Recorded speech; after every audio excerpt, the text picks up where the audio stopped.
and a fierce volunteer advocate for democratic values.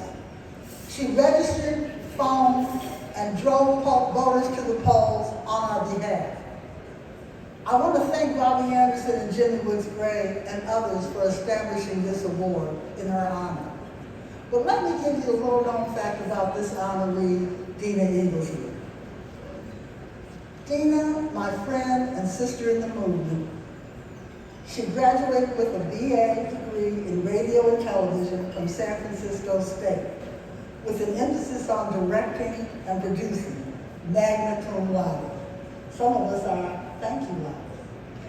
I have watched her utilize those skills in policy committee and more importantly, as co-chair on legislation. Bear Rustin, the civil rights leader, once said, "We need in every community a group of angelic troublemakers." That's Deana and me.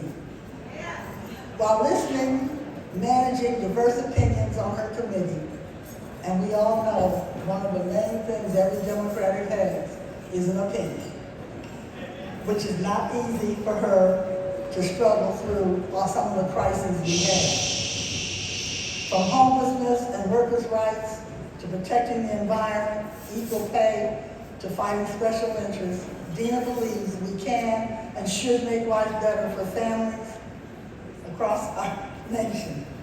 Fairness, justice, and equality for all, standing up for the middle class, and all those Americans struggling just to get by every day. I found the perfect quote to close about Deana. The ability to read, write, and analyze. The confidence to stand up and demand justice and equality. The qualifications and connections to get your foot in the door and take your seat at the table to help all others. All of that starts with education. Michelle Obama.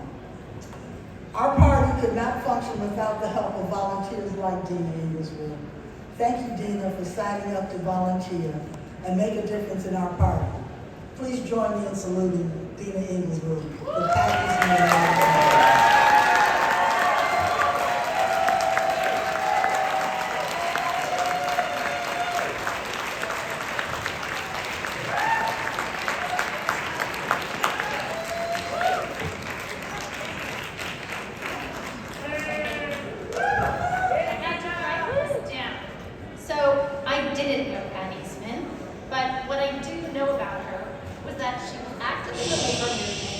And that she worked tirelessly to ensure fair wages for all.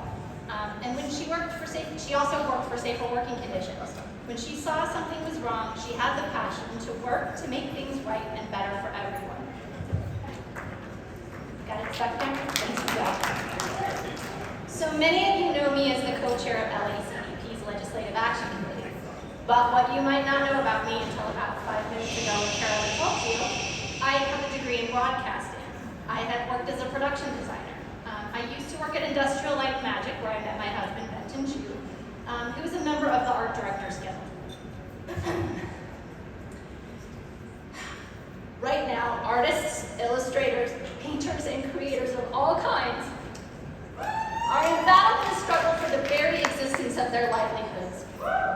Over at my tables tonight, we have members of the Animators Guild, the Art Directors Guild, the Concept Art Association, the Costume Designers Guild, the Screen Actors Guild, and the Writers Guild of America. Yeah. The film industry provides 186,720 jobs in California, and it pumps more than $30 billion into the state's economy in the form of wages alone. I am so grateful to the WGA and SAG in their recent struggles and stances on an issue that matters to me and to so many artists that are here with me tonight. Artificial intelligence, commonly known as generative AI. The WGA recently settled their strike contract, but as of last Thursday, the AMPTP has walked away from SAG-AFTRA, so the strike and the struggle continues. However, this struggle to maintain jobs threatened with outright replacement by AI is even larger than just these two unions alone. Towards the beginning of last fall, OpenAI got together with a group of editors at Cosmopolitan magazine to create the world's first cover of a magazine generated by artificial intelligence. One woman and 100 hours on the computer created that cover. What's important to point out here are the jobs that were eliminated in the process. Models, hairstylists, makeup artists, wardrobe stylists, casting teams, trend forecasting teams, photographers, lighting and photography assistants, set managers, location scouts, production assistants, on-set security and craft services, just to name a few. Additionally, the restaurants who supplied the catering, the retailers who supplied the food for the catering, the materials for props and set decoration, all the equipment rental houses were also impacted. And this is all for one single image in one magazine. The dramatic ripple effects of AI will have on extended economies cannot be understated, especially here in California and the Los Angeles area. ILWU is in the room, and they have been dealing with autonomous vehicles at the Port of Long Beach. Grocery workers are in the room tonight. They are dealing with this as well. Yellow Cab is in the room. They too are dealing with this.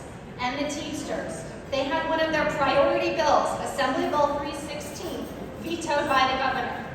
I am one of the legislative co-chairs at LACDP. We unanimously supported that bill. It was a bill that would have put safety drivers of autonomous trucks in the trucks with them. That bill made sure that drivers had a job. It was overwhelmingly passed by well more than 2/3 of the legislature. And quite frankly, I think our assembly members and state senators should override that veto, and I don't think any of us want Yes. to Yes.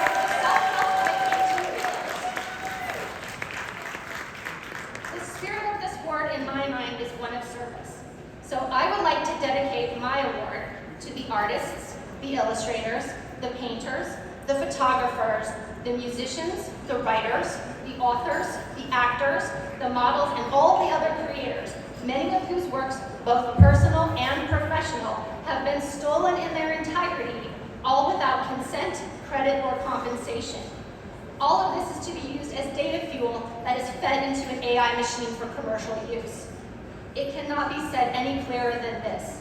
No AI machine would be able to output anything, and I mean anything, if it wasn't filled with the stolen data that makes it able to function in the first place. Yes, regulations and guardrails need to be written, but specifically guardrails with respect to predatory data gathering, data accountability standards at the federal level, and labor protections must be expanded at all levels. So for the legislators who are here in the room, I encourage you to swing by my tables over there, tables 16 and 30, and to talk to those folks being affected right now. And with that, Ms. Eastman, I hope that I have made the spirit of your good works live on. I think she has a sense of humor because she keeps knocking the sign off. And I want to thank LACDP for this honor. Thank you. Yeah! Yeah! Congratulations! Congratulations and thank you. All right, folks, almost there, almost there. A lot of bills had to be paid tonight. So here to recognize our bronze sponsors, our LACDP treasurer, Jamie Kennerk.